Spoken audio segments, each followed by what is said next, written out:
కన్న తండ్రి నీ కోసమే ఆలోచించి సృష్టి చేశాడు. నువ్వు తిరిగి తనకై ఆలోచిస్తావనే ఆశపడి దాన్ని రాశాడు.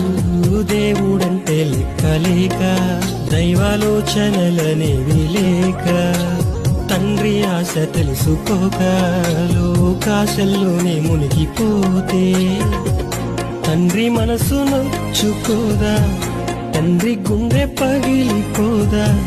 నిన్ను చూడగా గుండె బరువు పలేక ప్రకృతికి చెప్పుకుంటే నీకు పట్టగా